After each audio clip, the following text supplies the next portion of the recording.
ધોરણ 12માની પરીક્ષા પાસ કર્યા બાદ દરેક વિદ્યાર્થીને એક જ પ્રશ્ન હોય છે કે હવે ધોરણ 12 પછી શું કરવું. તો આ ફેર દ્વારા તમારી આ મૂંઝવણ દૂર થશે. આ ફેર અંતર્ગત ધોરણ 12 સાયન્સ પછી શું કરવું, ધોરણ 12 કોમર્સ પછી શું કરવું અને ધોરણ 12 આર્ટ્સ પછી શું કરવું, એ સંપૂર્ણ માહિતી તમારી સાથે શેર કરવામાં આવશે, જેના દ્વારા તમે સારો કોર્સ પણ પસંદ કરી તેમાં તમારું ભવિષ્ય બનાવી શકો છો.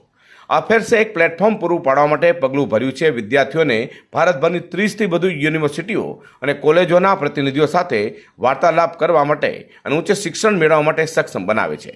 તમને નવીનતમ વિષય સમજ મેળવવાની મંજૂરી આપે છે. ઇવેન્ટમાં ભાગ લેનારી કેટલીક અગ્રણી સંસ્થાઓમાં Anant national university Ahmedabad, Indus university Ahmedabad, JG university Ahmedabad, GLS university Ahmedabad, MET global business school Ahmedabad, script university Ahmedabad, Swarnim startup and innovation university Gandhinagar, AIMS સંસ્થા Bangalore, Pandit Deendayalji energy university, FDU Gandhinagar Gujarat, Parul university Vadodara, Karnavati university Gandhinagar, Manipal academy of higher education, Manipal SRM university Delhi, NCR Sonepat અને ICFAI university, રાષ્ટ્રીય રક્ષા university વગેરેનો સમાવેશ થાય છે.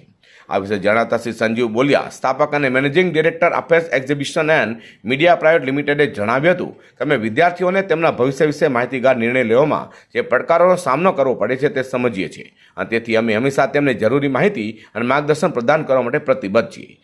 આ પ્રવેશ મેળો ભારતમાં ઉચ્ચ શિક્ષણના ભાવિને પ્રદર્શિત કરશે અને વિદ્યાર્થીઓને એન્જિનિયરિંગ, મેનેજમેન્ટ, IT, મેડિસિન વગેરે જેવા વિવિધ ક્ષેત્રોમાં અંડર ગ્રેજ્યુએટ અને અનુસ્નાતક અભ્યાસક્રમો શોધવાની તક પૂરી પાડશે. ઉપરાંત તેઓ યુનિવર્સિટીના પ્રતિનિધિઓ સાથે વાર્તાલાપ કરી શકે છે, તેમની શંકાઓને દૂર કરી શકે છે અને પ્રવેશ પ્રક્રિયા અને અભ્યાસક્રમો વિશે મૂલ્યવાન માહિતી પણ એકઠી કરી શકે છે.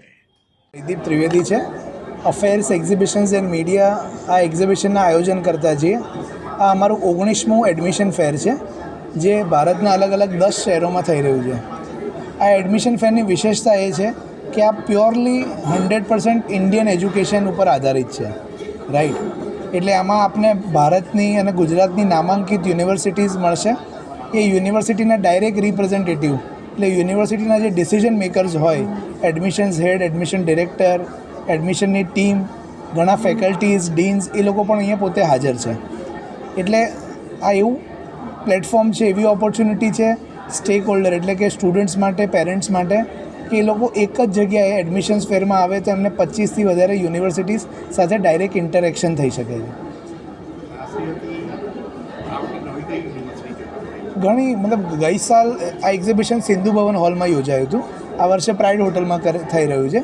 તો આપ જોઈ શકો છો ઘણી બધી બહારની, જેમ મણિપાલ યુનિવર્સિટી છે, SRM યુનિવર્સિટી છે, આ બધી નામાંકિત યુનિવર્સિટીઝ કહેવાય અને લગભગ 50 વર્ષ જૂની યુનિવર્સિટીઝ છે. ગુજરાતની પણ જુઓ તો સ્કિપ્સ યુનિવર્સિટી નવી છે, જે આ વર્ષે જ ચાલુ થઈ છે, રાઈટ. ગણપત યુનિવર્સિટી પહેલી વખત આ એક્ઝિબિશનમાં પાર્ટિસિપેટ થઈ રહી છે, રાઈટ.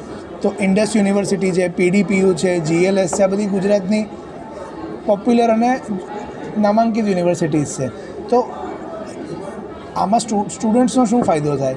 જે બાળકોએ આ વર્ષે 12માની પરીક્ષા આપી છે, ગઈકાલે બે દિવસ પહેલાં નીટનું રિઝલ્ટ આવ્યું, બરાબર છે.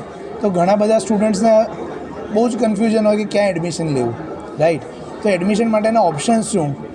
તે ઓપ્શન એમને એક જ જગ્યાએ 25થી વધારે કોલેજીસ મળે.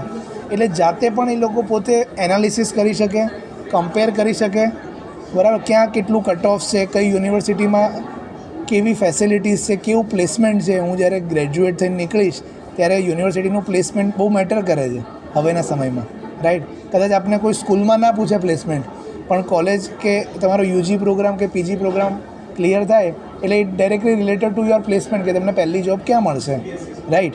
એ બધું જ વાલીઓ, બાળકો ડાયરેક્ટ મુક્તપણે અહીંયા